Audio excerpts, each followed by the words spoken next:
नमस्कार साथियों 13 तारीख को जो सुप्रीम कोर्ट में ओपन कोर्ट में सुनवाई हुई थी टेट को लेकर। साथियों काफ़ी लोग पूछ रहे थे सर इसका ऑर्डर कब आएगा, कब सुप्रीम कोर्ट अपना ऑर्डर सुनाएगी, चूंकि रिजर्व कर रखा है। लेकिन साथियों अब मैं आपको बड़ी बात बताने जा रहा हूँ उस ऑर्डर से रिलेटेड। वेबसाइट पर साथियों इस जो सुनवाई हुई थी इससे रिलेटेड एक ऑर्डर आया है। आखिर वो ऑर्डर क्या आया है इस वीडियो में आपको बताऊंगा। यहाँ पर आज हम दो बातों पर चर्चा करेंगे। देखिएगा अभी अभी ये ऑर्डर आया है मेरे पास, और चूंकि साथियों मैं अपने चैनल पर सही और सटीक जानकारी आपको दिखाता हूँ और सबसे पहले मैं दिखाने की कोशिश करता हूँ। क्योंकि थोड़ा बिजी रहता हूँ इसलिए फिर भी जैसे ही कुछ ऑर्डर आता है मैं फ़ौरन चल आता हूँ वीडियो बनाने। तो साथियों अभी रात है और मैं वीडियो बना रहा हूँ। देखिएगा यहाँ पर दो चीज़ मैं आपको बताऊँगा। सुप्रीम कोर्ट ओपन कोर्ट सुनवाई का ऑर्डर अपलोड हो चुका है, और दूसरी बात है दोस्तों TFI यानी टीचर फेडरेशन ऑफ इंडिया के राष्ट्रीय अध्यक्ष डॉक्टर दिनेश चंद्र शर्मा का टेट एंड नॉन टेट शिक्षकों के लिए एक बड़ा बयान दिया है। ये दो बड़ी खबरें साथियों आपको जाननी चाहिए, इसलिए साथियों सही और सटीक जानकारी के लिए आप हमारे चैनल द एम्प्लॉयड हेल्पर को यार सब्सक्राइब जरूर कीजिए। जी हाँ साथियों, चलेगा साथियों मैं आपको दिखा दूँ वो ऑर्डर क्या है। देखिएगा यहाँ पर सुप्रीम कोर्ट का ऑर्डर देखिएगा अपलोड हो चुका है। सुप्रीम कोर्ट टेट अनिवार्यता मामला कोर्ट का डेली ऑर्डर अपलोड हो गया है। डेली ऑर्डर है ये, जिसमें दो लाइन है साथियों। पहली लाइन है आर्गुमेंट कंक्लूडेड और दूसरा है ऑर्डर रिजर्व्ड। ये दो चीज़ हैं। अब मैं दोनों का आपको अर्थ बताऊंगा कि आर्गुमेंट कंक्लूडेड का अर्थ क्या होता है और ऑर्डर रिजर्व जो कि आप जानते हो कि उसका अर्थ क्या होता है। तो सबसे बड़ी बात है कि आर्गुमेंट कंक्लूड का क्या अर्थ है ये मैं आपको इस वीडियो में बताऊंगा। ये आपके लिए जानना जरूरी, क्योंकि अभी कोर्ट कुछ भी अगर लिख रही है, कुछ में मेंशन कर रही है, तो वो काफ़ी ज़्यादा इंपॉर्टेंट होती है। इसके साथ ही दोस्तों यहाँ पर आप ऑर्डर देख लीजिए, साइड से ये ऑर्डर चल रहा है, ये देखिएगा सीधा ये ऑर्डर चल रहा है। यहाँ पर दो पॉइंट है लास्ट में, देखिएगा पॉइंट नंबर 1 है आर्गुमेंट कंक्लूडेड और दूसरा है ऑर्डर रिजर्व्ड। यहाँ पर साथियों यहाँ पर जयंत कौर है PS रजिस्ट्रार हैं ये, और सुधीर कुमार शर्मा ये कोर्ट मास्टर हैं यानी NSH हैं। तो ये पूरा ऑर्डर देख लीजिएगा। ये साथियों वही सुनवाई का है। यहाँ पर सभी के सभी जो एडवोकेट हैं, एडवोकेट के नाम है देखिएगा। जयदीप गुप्ता हैं सीनियर एडवोकेट हैं, सुमनेश AOR हैं, जानवी तनेजा एडवोकेट, विष्णु यूनिक्रमसा और स्मृति बख्शी और विक्रम बनर्जी। मतलब ये देखिएगा सारे के सारे एडवोकेट हैं, इसमें सारे के एडवोकेट हैं और इनका साथियों नाम आ रहा है और सीधे सीधे इन्हीं की बात हुई है।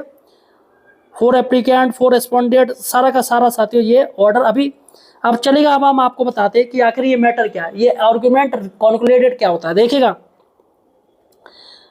अगर कोर्ट की हम भाषा में बात करें, आर्गुमेंट जो कॉन्क्लूडेड का अर्थ होता है बहस समाप्त हो गई, तो यहाँ पर या तर्क पूर्ण हो गए। तो यहाँ पर जो सुप्रीम कोर्ट ने जो बात लिखी है आर्गुमेंट वाली, क्या लिखी है, बहस समाप्त हो गई या तर्क पूर्ण हो गए। तो दोनों चीज़ें, यानी कि अब इस पर ना तो कोई बहस होगी ना ही कोई तर्क होंगे, सीधे सीधे दोस्तों है। देखिएगा मैं आपको बता दूं, अदालत या किसी जांच कार्रवाई में जब दोनों पक्षों के वकील अपने अपने दावे सबूत और कानूनी दलीलें, यानी आर्गुमेंट जो दलील है उसको आर्गुमेंट कहते हैं, ठीक है, वो तो आप जानते होंगे। तो कानूनी दलीलें पूरी कर लेते तो उसे आर्गुमेंट कॉन्क्लूडेड कहा जाता है। कंक्लूडेड यानी कंक्लूजन होता है ना लास्ट में, कि उपसंहार उसे बोलते हैं। जब हिंदी में हम लोग कुछ लिखते हैं, ऐसे लिखते हैं, तो लास्ट में आता है उपसंहार, इसका क्या तात्पर्य हुआ। तो वो सारा कुछ हो चुका है। इसके बाद न्यायाधीश यानी जज अपने अधिकार अपना फैसला सुनाने के लिए आगे बढ़ते हैं। अदालती भाषा में इसका सटीक अर्थ समझने के लिए आप जो लॉ इसकी बुक है आप उसे विजिट कर सकते हैं। तो सीधी सी बात है कि इसका उपयोग किसी वाद विवाद या बातचीत के अंत को दर्शाने के लिए कहा जाता है जहां अब तक कोई नई बात या तर्क नहीं दिया जाना, यानी कि सब कुछ खत्म, जो तर्क जो होना था वो हो गया। अब साथियों यहाँ पर आपको मैंने बता दी आर्गुमेंट पूरे हो चुके हैं। अब ऑर्डर है वो रिजर्व है। तो यहाँ पर सुप्रीम कोर्ट के जिस सामने ऑर्डर रिजर्व कर रखा है और बहुत ही जल्दी साथियों इसको सुनवाई की जाएगी। जहाँ तक मुझे लग रहा है कि ये छुट्टियों के बाद ही यानी जुलाई में इसकी सुनवाई हो सकती है। आखिर क्या रहेगा क्या नहीं रहेगा, क्योंकि जून में कोर्ट बंद हो जाएंगे, तो ऑब्वियसली मुझे जहाँ तक लग रहा है कि जुलाई में ही इसकी जो ऑर्डर है जो रिजर्व है साथियों सुनाया जाएगा। चलेगा साथियों हम चलते हैं, दूसरी बड़ी खबर है वो है TFI के राष्ट्रीय अध्यक्ष हैं डॉक्टर दिनेश चंद्र शर्मा। तो दिनेश चंद्र शर्मा ने साथियों एक पोस्ट लिखी है टेट और नॉन टेट के बारे में। ये आपको जानना बहुत जरूरी है कि आखिर क्या लिखी है दिनेश चंद्र शर्मा जी ने। देखिएगा, उन्होंने लिखा है गत 10 वर्षों से कतिपय ऐसे लोग जो कोर्ट में टेट और नॉन टेट के मुकदमे करके पदोन्नति फंसाए हुए हैं, वे लोग 1 सितंबर 2025 को सुप्रीम कोर्ट के निर्णय के बाद से ही अपने मंसूबे पूरे होते दिख रहे हैं। रिव्यू स्वीकार होने पर लोग यही कह रहे थे कि सेवा में बने रहने के लिए टेट से छूट मिलेगी, लेकिन पदोन्नति में नहीं मिलेगी। 13 की सुनवाई यानी 13 तारीख की सुनवाई के बाद इनके सुर बदल गए और अब व्याख्या कर रहे हैं कि सेवा में बने रहने के लिए टेट करना होगा, यानी कि पूरा चेंज हो चुका है। राइट टू एजुकेशन 2009 बनने के बाद से लेकर आज तक मूल अधिनियम हो या उसके बाद के संशोधन, कहीं भी टीचर्स एलिजिबिलिटी टेस्ट यानी टेट शब्द का प्रयोग ही नहीं किया गया है। हर जगह केवल मिनिमम क्वालिफिकेशन या न्यूनतम अर्हता शब्द का प्रयोग किया है। यही मैं अपने वीडियो में बता रहा हूँ। आपने मेरे पुराने वीडियो देखे होंगे, उसमें टेट का कहीं जिक्र नहीं है। मैंने पहले कहा है कि एनसीटी ने जो पुराना इनका है सेक्शन, जो भी कुछ इन्होंने संशोधन किया है, सिर्फ न्यूनतम अर्हता की बात की है और टेट की बात कहीं नहीं की। आज मैंने जो वीडियो डाला है, जो कि प्रकाश जावड़ेकर जी हैं, जो पूर्व जो इनके पास मंत्रालय था, मानव संसाधन मंत्रालय था, उनका साथियों आप वीडियो देख लीजिएगा जाके। वहाँ पर साफ साफ वो कह रहे हैं कि सिर्फ न्यूनतम अर्हता की बात हो रही है, वहाँ पर टेट की बात नहीं हो रही है। तो यहाँ पर साथियों वही होना चाहिए।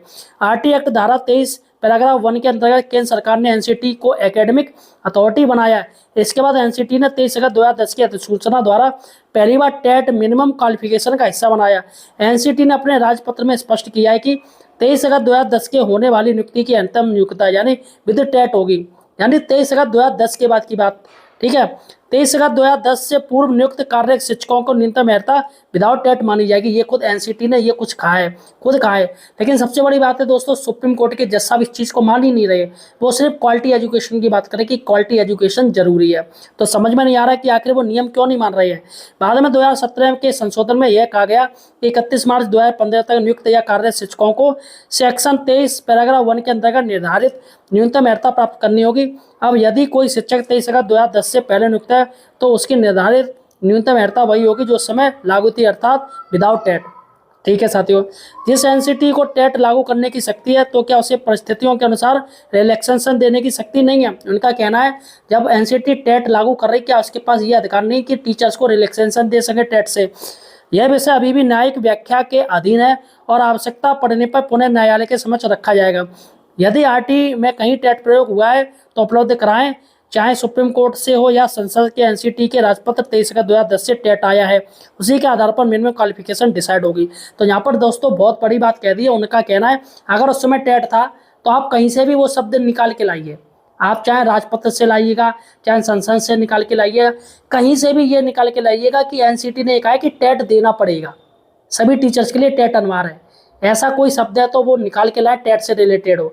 फिलहाल साथियों ना तो एनसीटी के पास ऐसा कोई शब्द है, ना ही केंद्र सरकार के पास ऐसा शब्द है, और ना ही ये शब्द पैदा किया जा सकता है। तो यहाँ पर सबसे बड़ी बात है कि माननीय सुप्रीम कोर्ट के जज साहब को ये तथ्य के ऊपर ही चलना चाहिए, फैक्ट के ऊपर ना चलना चाहिए। लेकिन फिलहाल साथियों वो किसी भी वकील की बात सुनने के लिए तैयार नहीं है और सीधे सीधे उन्होंने एक रट लगा दी है, क्वालिटी एजुकेशन जरूरी है, क्वालिटी एजुकेशन जरूरी है। लेकिन जब ये क्वालिटी एजुकेशन कहाँ चली जाती है, जब टीचर्स को गैर शैक्षणिक कार्यों में लगा दिया जाता है कि ये काम करो, वो काम करो, पढ़ाओ मत, ये काम करो, वो काम करो, पढ़ाओ मत, ये काम करो, वो काम करो। उस समय साथियों कोई भी कोर्ट टीचर से आज तक गैर शैक्षणिक कार्यों को हटवा ही नहीं पाई है। मुझे लग रहा है ना ही वो हटवा पाएगी। लेकिन टीचर्स की नौकरी खाने के लिए सब लोग बैठे हुए हैं, जो कि गलत है। फिलहाल साथियों आपका क्या कहना है, आप कमेंट सेक्शन में आके अपनी बात जरूर लिखिएगा। धन्यवाद साथियों।